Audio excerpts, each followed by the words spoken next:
We have two presenters this evening. Julian Burbeck is a chartered structural engineer with over 25 years experience. He's worked on landmark structures across diverse sectors. Over the past decade, he has specialized in facades and secondary structures. He currently leads AtkinsRéalis facade engineering team in the UK. He's passionate about leading structural engineers beyond their traditional boundaries through training, mentoring, and published articles. Our second presenter, Neil McClements, is a partner at Grimshaw. He's over 30 years experience leading large multidisciplinary teams in the delivery of major transport infrastructure projects. He's passionate about creating transport systems and environments that enhance passenger experience and enable active, sustainable travel.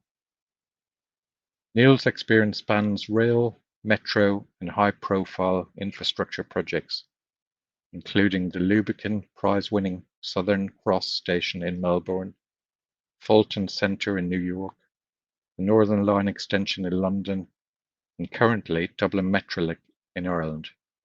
Neil also regularly contributes to industry discourse through design panels, lectures, and publications. I'll now pass on to Neil to cover the first part of our presentation.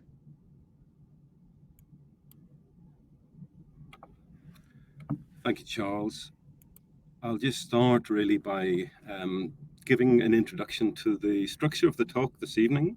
So I will give a bit of an introduction to the Elizabeth Line, and then I'll talk about the Linewide team and the strategy that was developed for the project.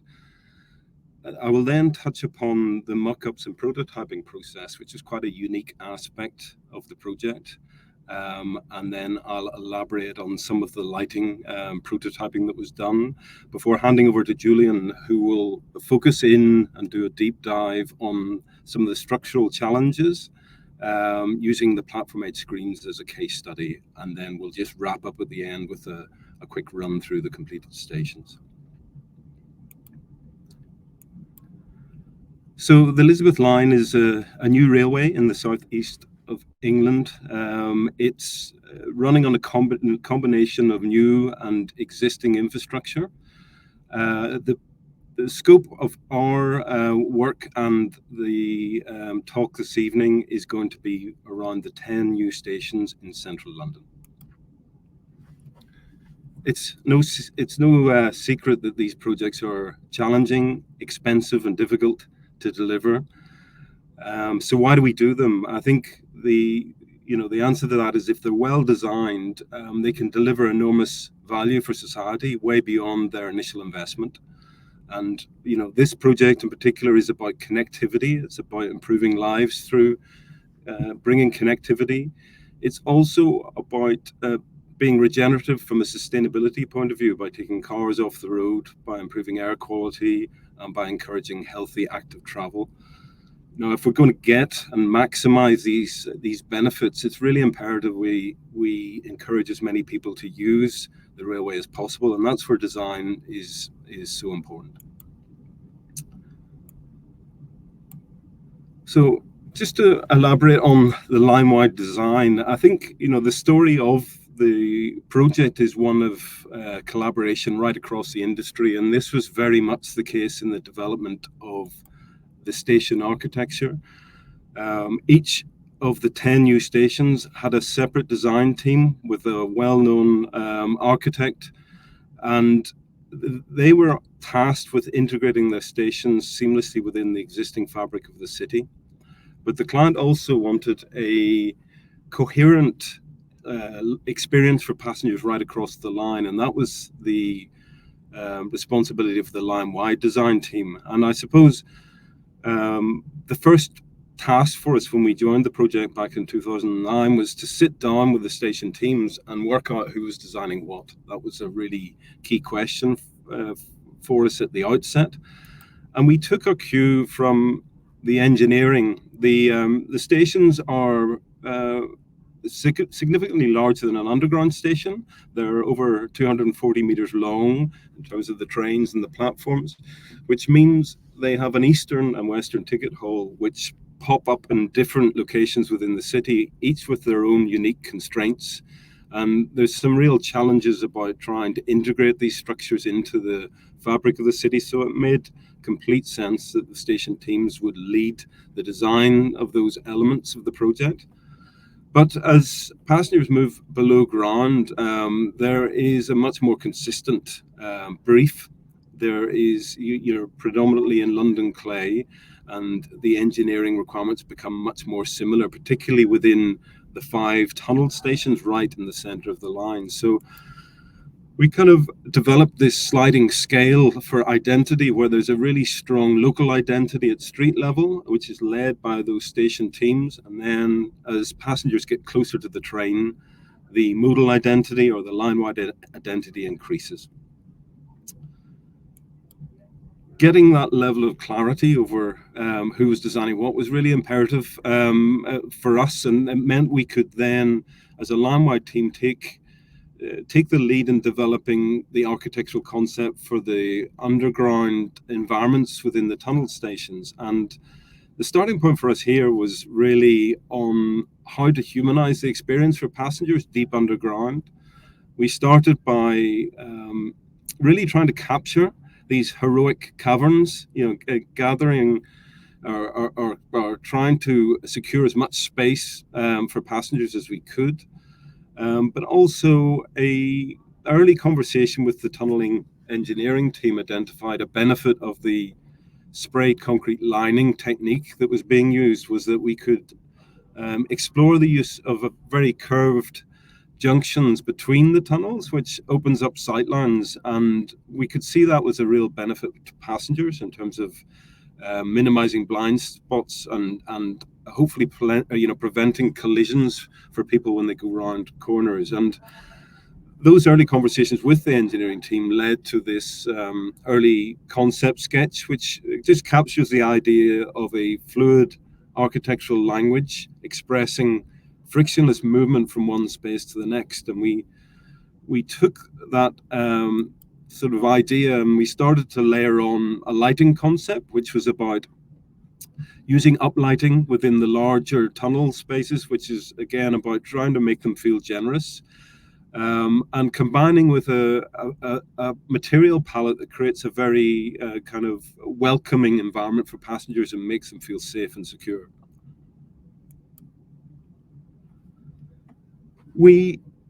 At the outset of our commission, we spent a lot of time. Actually, we went to visit some of the best metros that were around in Europe, places like Bilbao, Copenhagen, Porto. But we also were very aware of the kind of rich history of line-wide design within London as well, going back to the Charles Holden stations. And we learned a lot, I think, as well from the Jubilee Line extension, which was a relatively recent project, where a number of our team and the client team had been part of this project.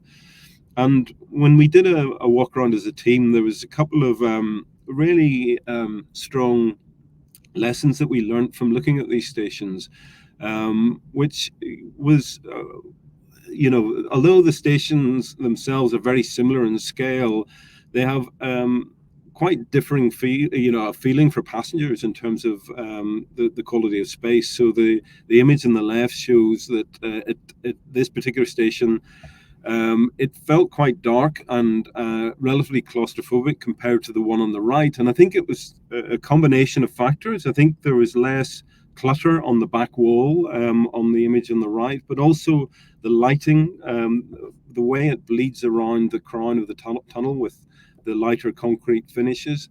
It just makes the space feel more open and more generous. And we were very conscious that our platforms were twice the length of these platforms, and this had a big impact on our approach to the architecture.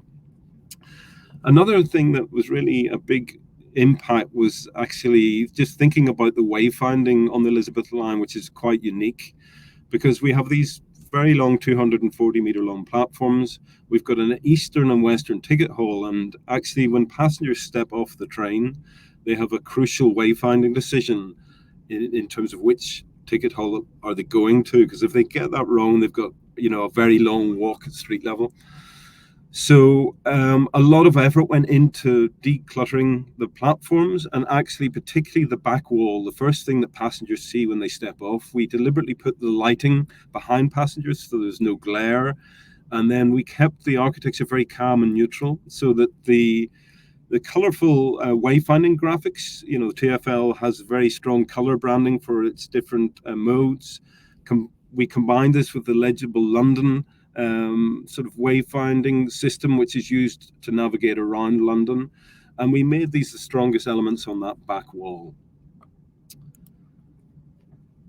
On the opposite side of the platform, if that was the arrivals wall for arrivals passengers that we previously saw, this is the departures wall. This is for people waiting to get on a train, and I think the primary need there is understanding when their train is coming, and we've got real-time customer information above every door to provide that information.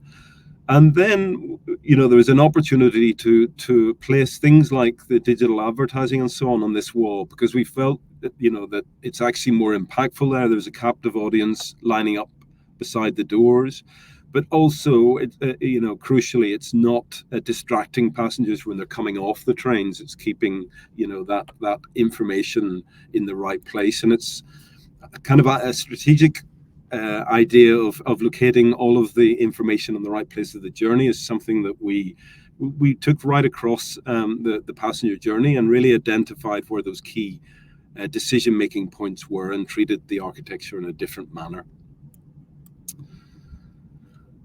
One of the other things that was quite important to the creating this very decluttered feel to the stations is we created a sense of order by gathering up all of the elements that often get scattered around in an uncontrolled way, and we put them on hardworking technology elements, things like the platform edge screens, where we're locating everything from ventilation, lighting, speakers, equipment of all kinds, onto a really hardworking modular system that allows easy access, so that short life equipment and so on can be easily replaced over the life of the station. And we took that same approach, and we again applied it across the journey. So the larger technology elements within the central concourses get located on the platform end walls, and then the smaller equipment, such as all the lighting for the concourses, gets located on this family of hardworking service totems. And this approach as well, we took it right into the escalators, where we brought the lighting and the speakers, for instance, right down onto the escalator decks. And it means that we don't have to erect scaffolding to get access to replace either drivers or light fittings, which is really disruptive. So this was something London Underground were particularly keen on. It just simplifies the access and maintenance of the stations. Okay.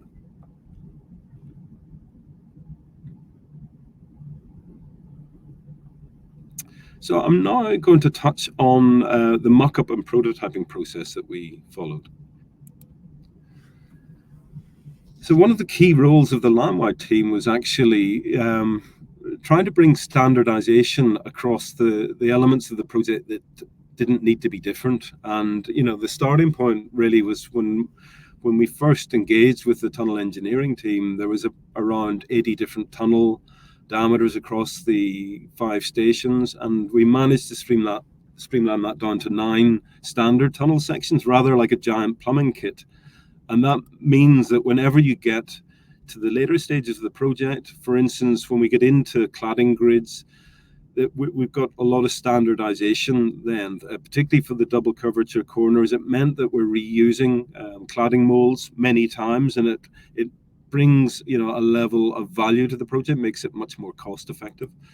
But also, even things like signage, it just simplifies not just the installation but future maintenance as well.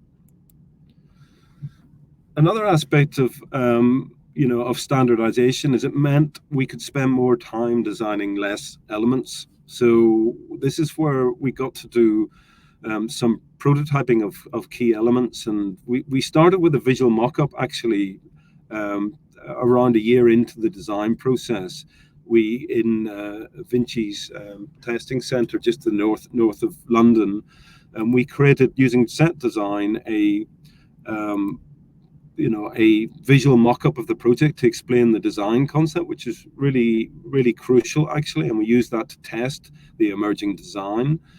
And then we followed that with some real prototypes where we were able to engage with the supply chain to speak to specialists and actually make prototypes out of the right materials, and developing fixing systems, and testing access and maintenance, which was really, really key to the progressive assurance on the project.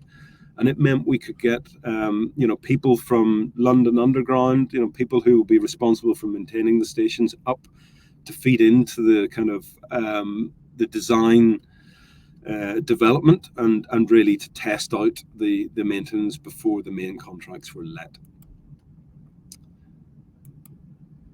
Another aspect of the standardization as well is it just brought economies of scale, which meant that certain manufacturing techniques were open to us. So, for instance, for the seat designs, there was enough economies of scale to do like a sand casting of the cast aluminium handrails to the seats, and it just allowed us to bring a level of refinement to the design, actually, right down to the roundels on the end of the seats. It allowed us to bring that real sense of craft to the project. And then I suppose there was another aspect, about inclusivity, which was, through the prototyping and trialing, we were able to bring accessibility groups along we would set up, for instance, for the seating, a jig to test the ergonomics of the product, to make refinements based on feedback that we're getting from different accessibility groups. I'll now just touch on one of the key innovations in the project, which is the lighting. We were very fortunate to have Equation lighting, specialist lighting designers in our team, and there was some really great innovations brought through the project.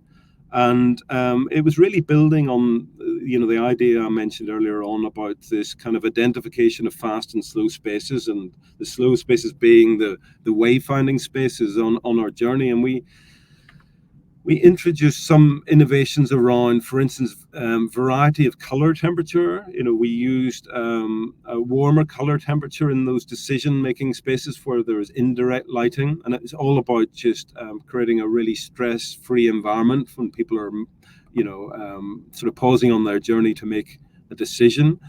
And whereas when they've made that decision, they're moving through a fast space, and it made sense that actually the temperature could be cooler to accentuate that sort of intuitive wayfinding. And another aspect was, also the sort of indirect lighting in the primary spaces. Again, it just reduces glare, actually, which just makes it easier to read signage, again, when you're making these wayfinding decisions.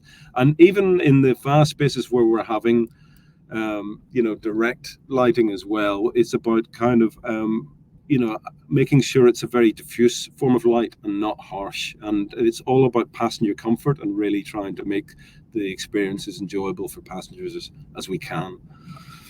And really, a lot of this kind of thinking, we had to do a series of prototypes and trials, again, up at the Vinci Testing Centre. So this was an example of the platform edge screen light, where we really worked through how you got access to the drivers easily, the shorter life elements, and tested that out. Also with the 25 kV catenary system running behind, we had to mock that up as well, just to show that there would be no interference to either the lighting or the other comms equipment. We also, for instance, for the totem lights, uplighters as well, this was trialing, LED lighting, which really was something that developed, during the kind of life of the project. Initially we started looking at fluorescent light fittings, and then we evolved into LEDs. And these light fittings are doing all the light fitting within the concourse. They kick out a lot of heat. So this sort of finned expression at the top of the totems is very functional. It's been driven, these lighting elements are ultimately a heat sink to dissipate some of that heat generated by the LEDs, and that was all tested through the prototyping process.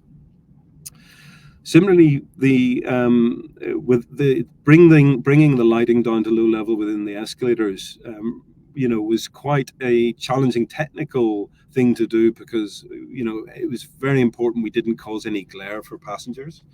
And so we did a number of prototypes, both in our studio initially, but then again in the testing facility, to play around actually with the baffles and the depth of the light fitting, etc., to try and really make sure that there was very little glare coming off those lights. And you can see on the left hand side here, there's the first prototype that we did, and then on the right is the further prototype that we did from learning the lessons, which is much closer to what was installed on site. The final thing just to say about that process of mock-ups and prototypes is it's just it's been a really great way as well to bring further efficiency into the design, whether as an example for the cladding, through that process of prototyping and getting engagement with the supply chain, we could take a lot of weight out of the panels by introducing stiffening ribs and reducing the thickness of panels together with the perforations. And ultimately that had a big impact on embodied carbon as well. And, that combined with, some of the other, aspects I mentioned about using LED lighting, there was some real kind of savings were made in carbon through that mock-up and prototyping process. So I'm going to hand over now to Julian, who's going to talk to the platform edge screens.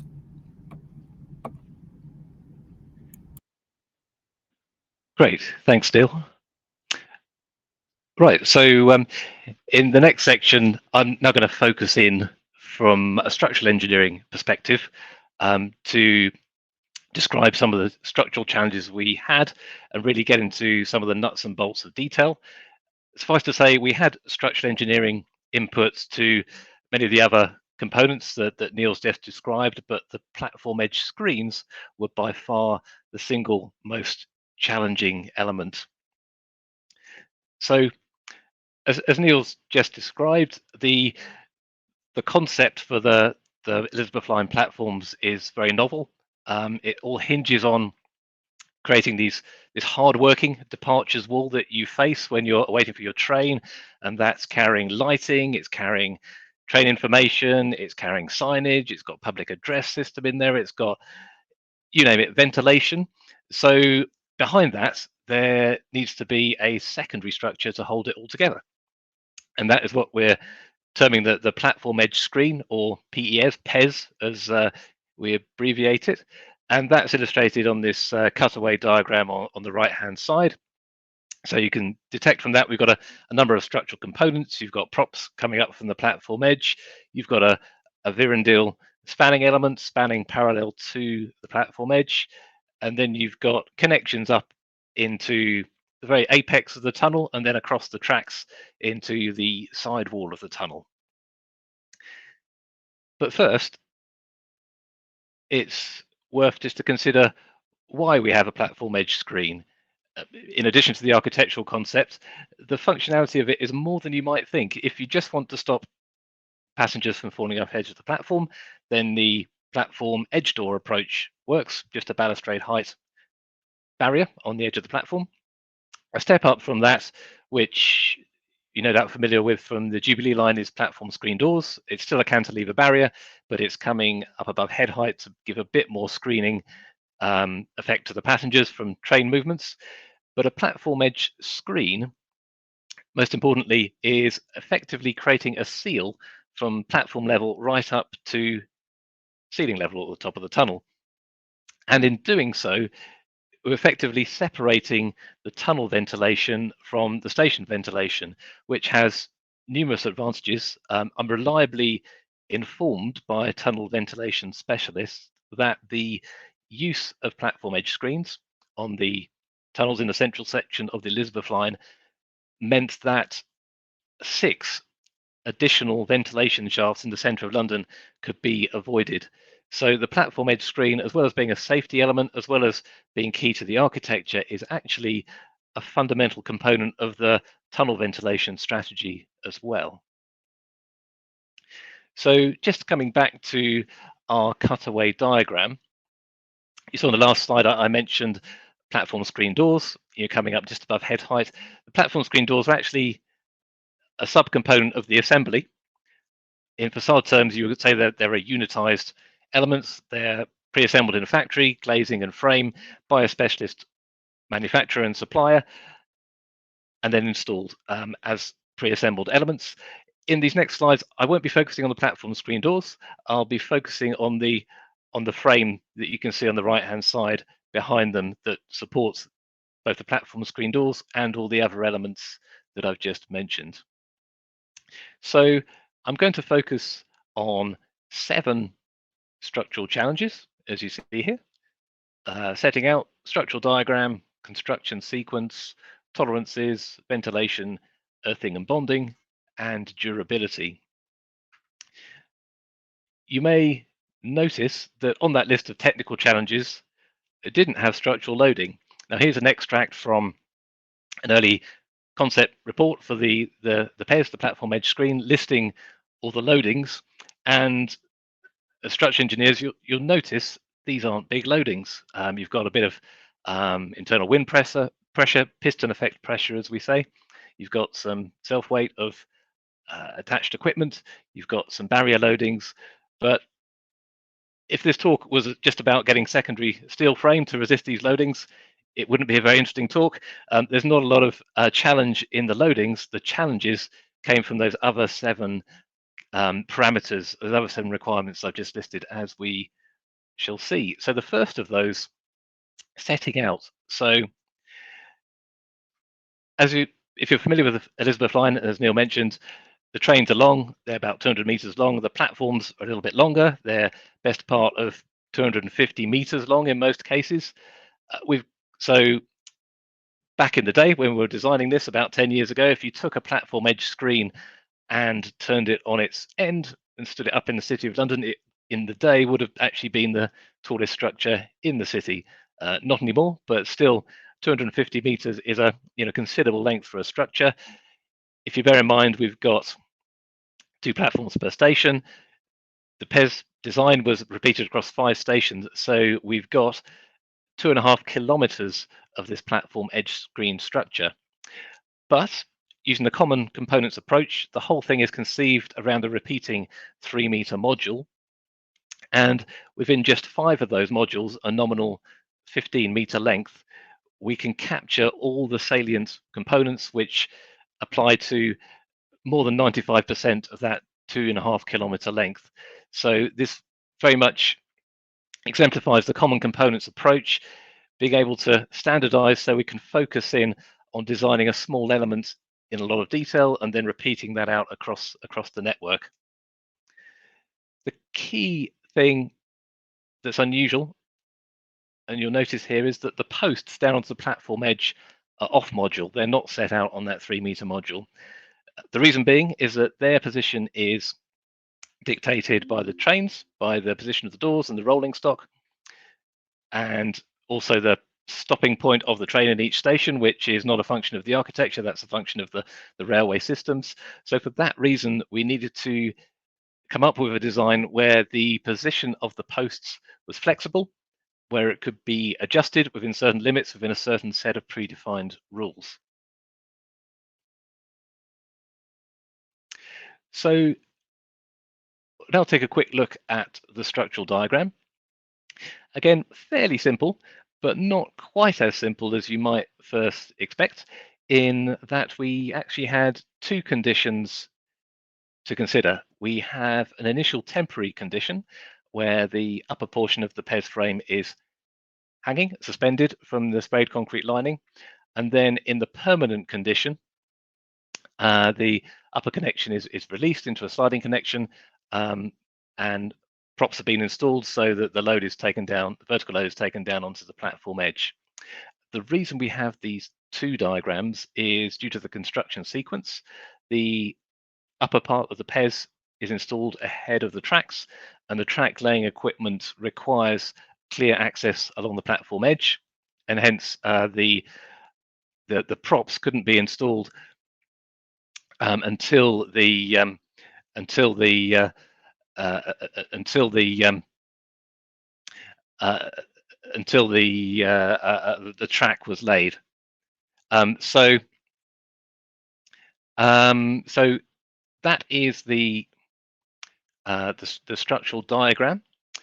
A point to consider is that we needed to make the structural diagram articulated because of the phenomenon of tunnel squat.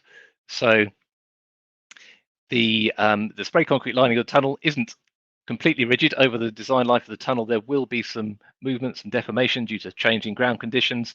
That will be in the order of 15-20 millimeters. Obviously, this diagram is exaggerated, but it was very important that our PES frame is fully articulated so that we're not in any way bracing or resisting any of this tunnel squat movement. So moving on to construction sequence. These three photos here summarize it very succinctly. So the first step of installation would be to install the fixings into the sprayed concrete lining. The bracketry was fabricated again in 3-meter lengths, so it could be installed in sections.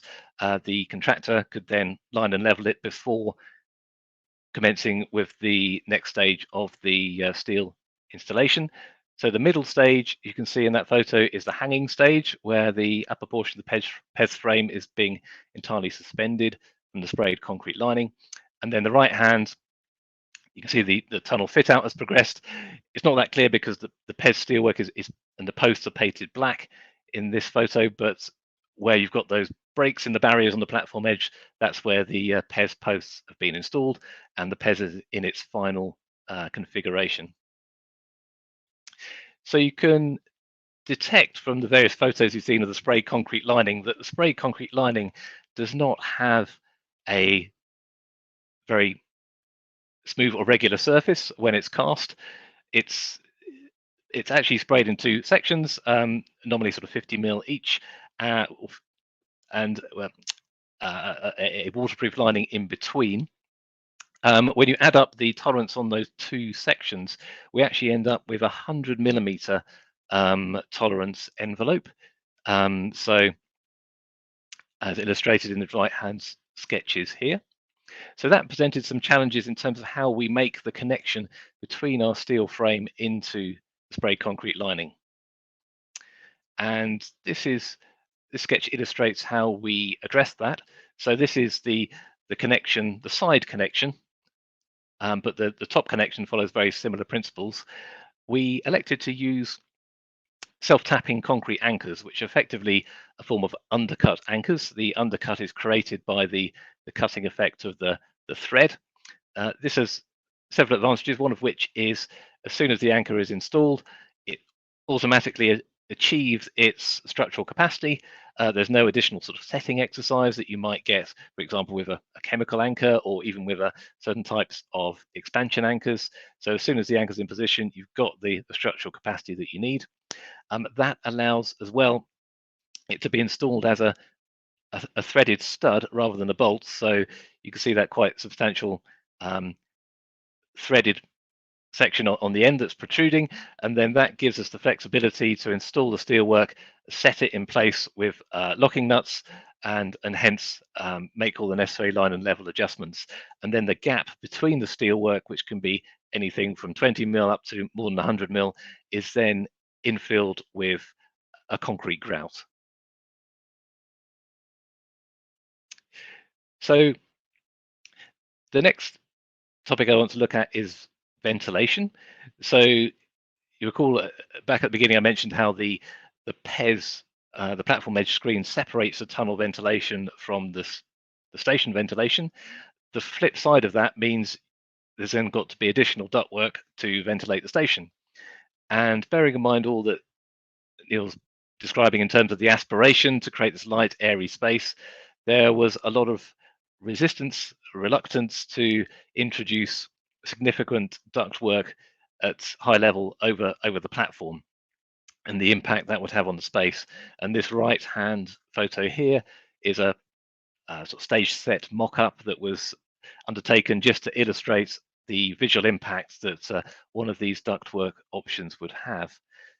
So instead of placing ventilation ductwork over the platform, the team took a look at the tunnel cross-section and identified there was spare space above the tracks.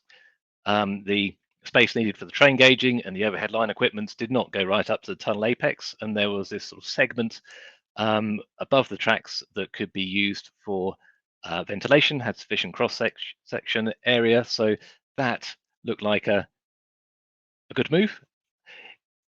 It was. It solved the problem of packaging. It meant the space above the platform could be kept clear of ductwork and obstructions. But what it did open up was an interesting question of access and maintenance. So this ductwork would be part of the station systems, and as such, it would be cleaned, maintained by London Underground staff.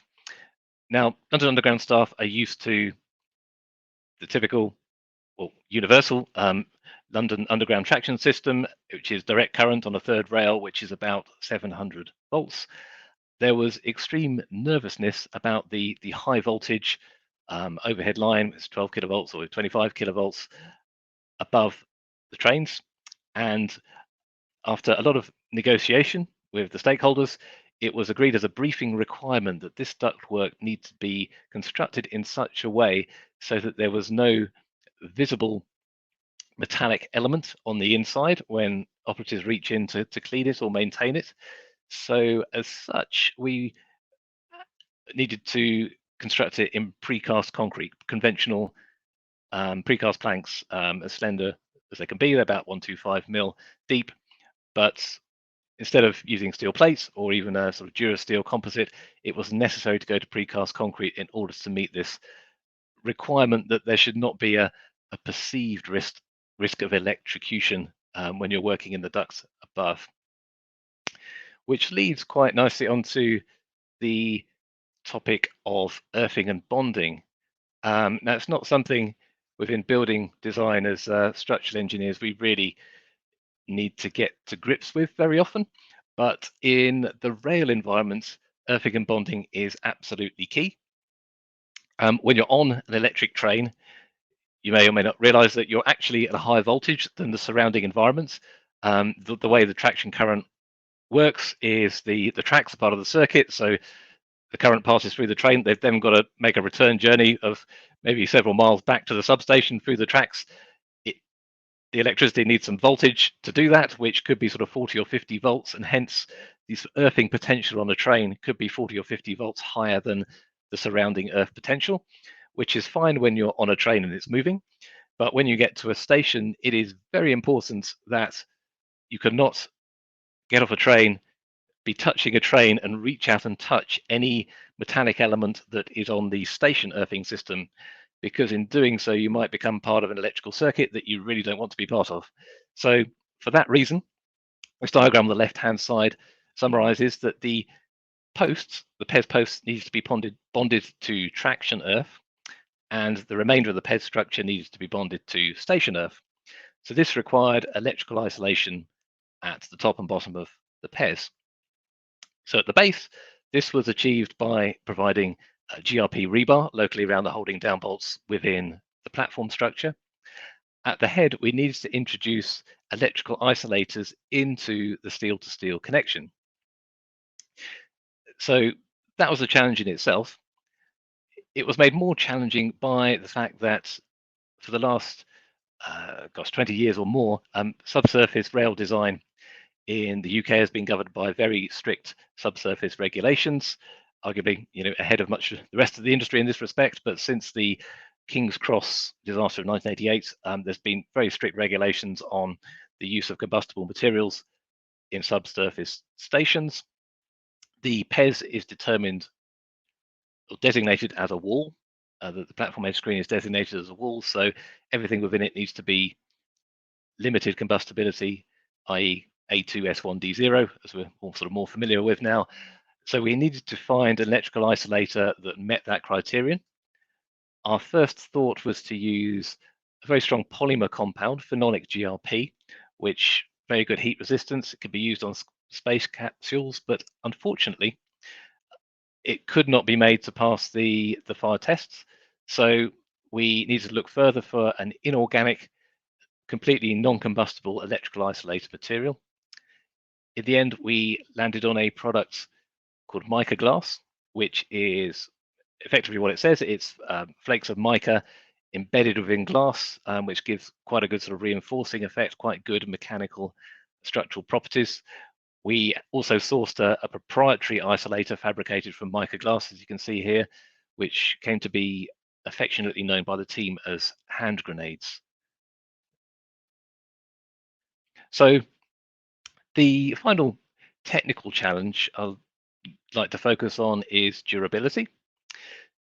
So you can detect from all the diagrams and cutaways you've seen that the PES structure is fully encapsulated, embedded within other elements in the station and over the tracks. And for that reason, it really needs to remain there for the lifetime of the station and the railway.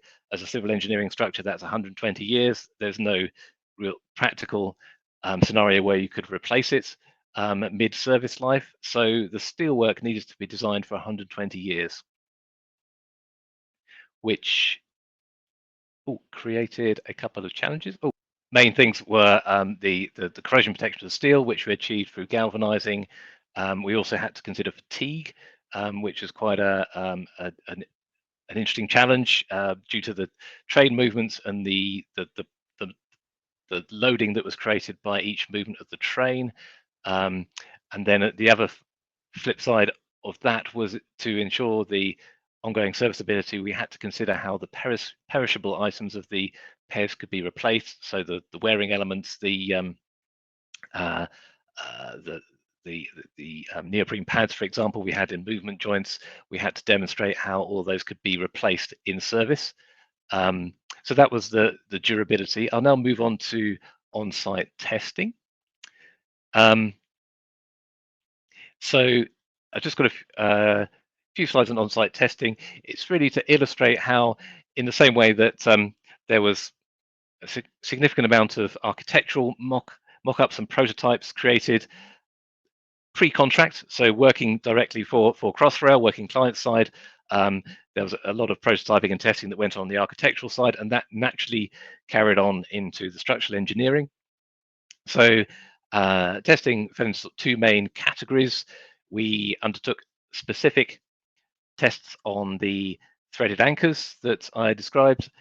We had some test data available off the shelf for them, but it wasn't fully comprehensive for where we're fixing into the sprayed concrete lining. So a series of sprayed concrete lining test panels were created, and then our colleagues at Imperial College undertook a suite of tests to fully determine the characteristic loading properties of the self-tapping concrete anchors.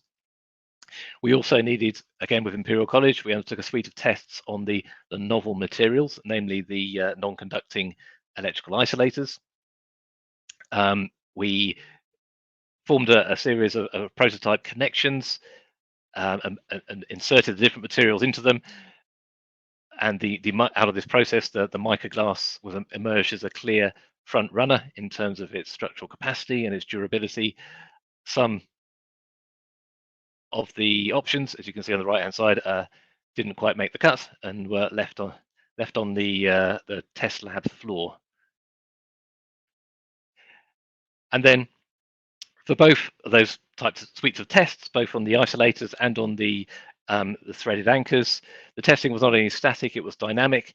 As a design team, we were concerned about the aggressive nature of the environment with the frequent movements of trains and vibrations. So as such, each component we mocked up in a fully performing sort of mock-up assembly and applied cyclical loading of a period of a couple of weeks. There's actually 2 million cycles applied to each of these to give the team extra confidence about the durability, both of fatigue, but also to sort of test for any other sort of robustness effects or loosening that might arise from dynamic loading. In this last short section, I'm just going to touch on a couple of site issues. It's it's tempting in a presentation like this just to focus on the end product, on the end result, and just everything worked out fine in the end. Needless to say, installing 2.5 kilometers of platform edge screen across 5 sites, there were going to be some issues. I've included just a couple just to give a flavor of some of the challenges that arose. So the first one, maybe somewhat ironically, given the off-site testing I described, we had some issues with these isolators when they were first installed, in that some of them cracked when the bolts were torqued up. The advantage of the off-site testing is we could identify pretty quickly, almost straight away, what it wasn't. We were confident it wasn't due to any of the applied loads coming through the frame. What transpired is that the end plates that you can see, they're quite substantial. They're, I think, nearly 30 millimeters thick. In some instances, have undergone some distortion during fabrication, heat from welding, and as such, the 2 plates sandwiching the isolators were not completely parallel, which meant that when you torqued up the bolts, if those bolts weren't completely aligned, you were starting to induce quite a lot of bending stress into the isolator.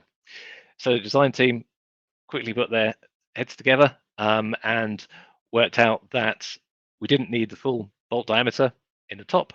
We could step the bolt diameter down by inserting a threaded insert into the top female connector of the isolator.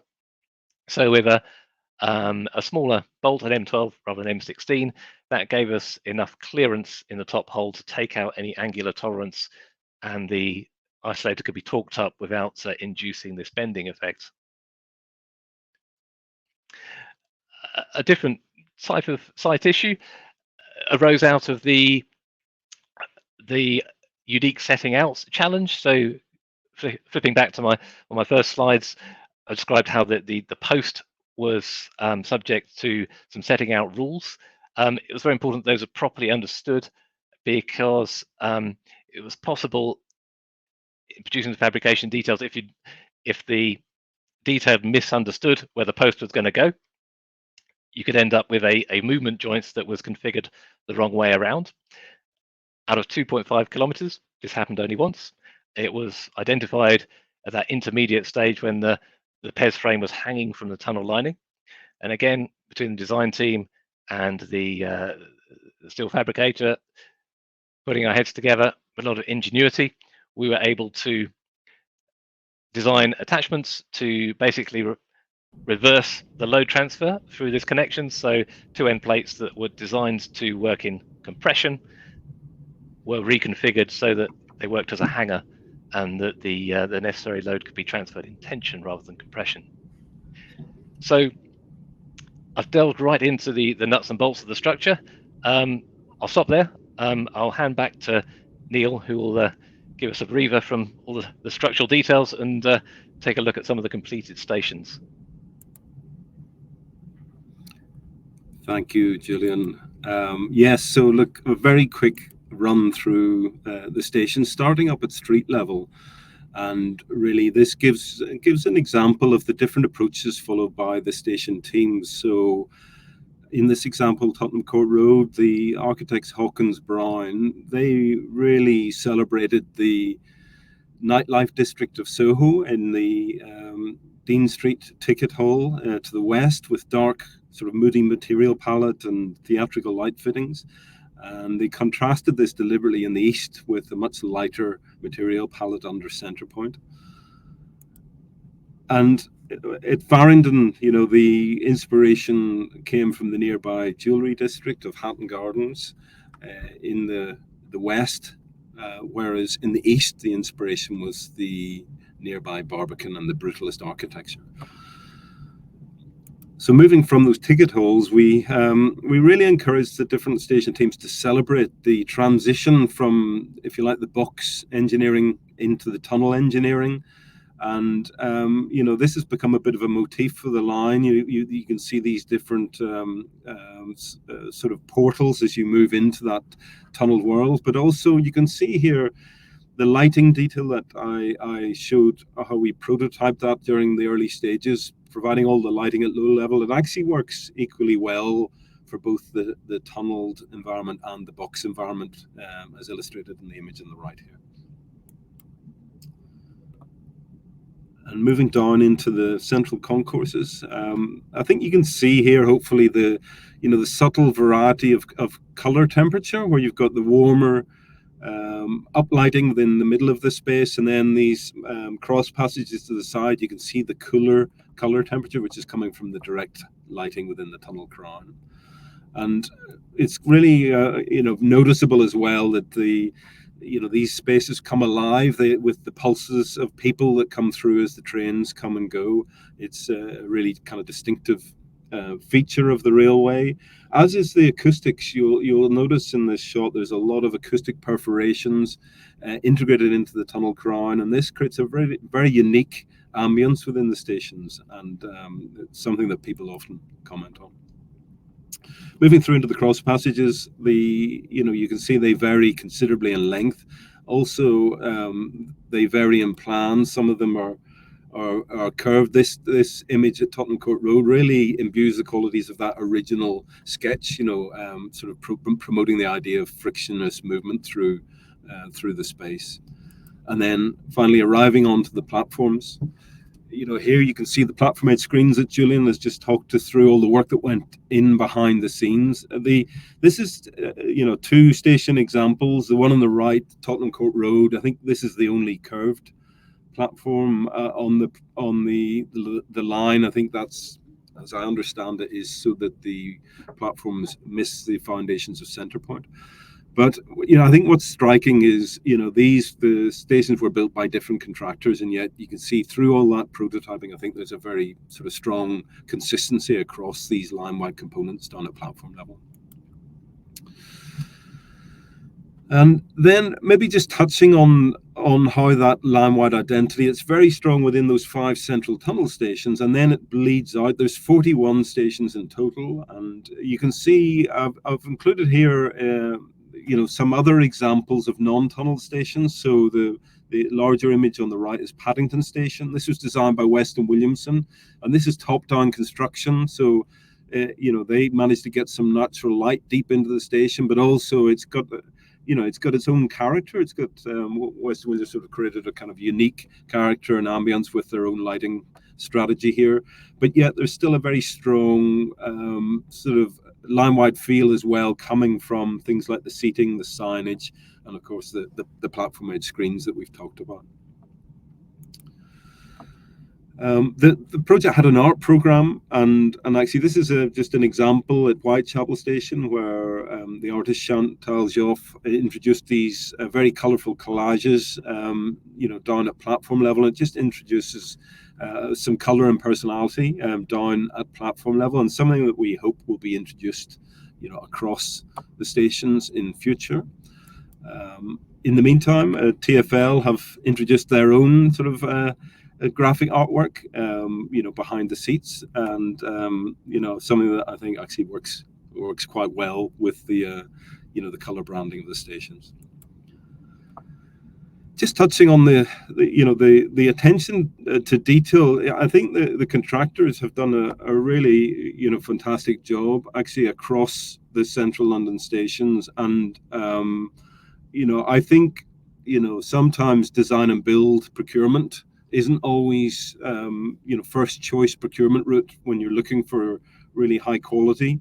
But I think maybe the impact of a lot of that prototyping that went on the client side before the main contracts were let, we were able to bring a lot of the main contractors up to see those prototypes and explain the lessons learned, but importantly to explain the level of quality and the access and maintenance and so on. At the time the contractors were tendering, I think it really helped take some of the conflict out of the process, but also it really, I think, helped to establish really a high level of quality across all the stations. And just to wrap up, really, this is a photograph from probably our favorite or most enjoyable day on the project after a long time working together as an integrated team. We we got together one last time. As everybody's probably aware, there was some delay for the station's opening, and it was just fantastic when we finally got to walk around the stations on opening morning together as a team, just watching the general public's reaction to the railway. And also just reflecting on our time together. It was an incredible sort of 13-year journey that we embarked on, and it was just great to kind of mark the occasion in this way.